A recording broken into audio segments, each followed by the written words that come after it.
যদি আমরা 2 বিয়োগ করি 1 - 2 এটা যদি বিয়োগ করি তাহলে দেখো এখানে বি আর বি, আচ্ছা লিখি C plus B plus D minus A plus B D plus B equals to আসে 1517 মাইনাস 1511। আচ্ছা তো দেখো এই ডিটা আর মাইনাস মাইনাস ডি হয়ে যাবে, ডি আর ডি কাটা যাবে, ডি আর ডি কাটা যাবে, বি আর বিও কাটা যাবে। আচ্ছা তাহলে তখন থাকবে শুধু C minus A equals to 6। আচ্ছা তাহলে এখান থেকে আমরা বলতে পারি যে এ ইকুয়ালস টু আসে সি মাইনাস 6। দেখো কোশ্চেনে কি বলা ছিল যে B equal A plus C আর ডি ইকুয়াল সি প্লাস 5, তাহলে লিখি যে B equal A plus C divide by 2, তাহলে এর মান পাইছি C minus 6 plus C divide by 2, এটা আসে 2c মাইনাস 6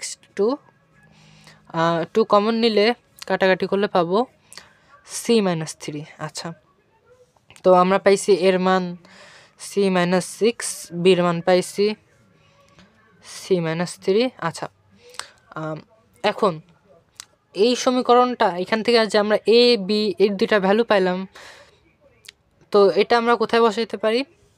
এই সমীকরণে বসাইতে পারি। ও আরেকটা জিনিস, এখানে ডির ভ্যালুটাও দিয়ে আছে, ডি হইল সি প্লাস 5। তো আমরা এই তিনটা জিনিসকে যদি প্রথম সমীকরণে বসাই, দ্বিতীয় সমীকরণে বসাই বা প্রথম একটাতে বসাইলে হবে। আচ্ছা তাহলে আমরা সির একটা ভ্যালু পাবো। তো চলো বসাই। এর মান দিয়ে আছে সি মাইনাস 6 প্লাস ডির মান সি প্লাস 5 প্লাস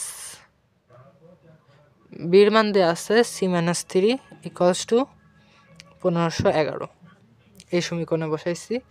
আচ্ছা তো এখান থেকে 3c আসে, 3c minus 6 minus 3 minus 9 plus 5 equals to আসে মাইনাস 4 15 11। আচ্ছা তো এখান থেকে সিটা আসবে 15 11 প্লাস 4 ডিভাইড বাই 3, যেটা করলে পাবা 505। আচ্ছা সির ভ্যালু আমরা পাইছি 505। তো এখান থেকে প্রশ্নে বলেছিল ডি ইকুয়াল সি প্লাস 5, তো সি প্লাস 5 আসে 505 প্লাস 4 ইকুয়ালস টু 509। তো এটাই ছিল আজকের প্রবলেমের সলিউশন। ধন্যবাদ সবাইকে।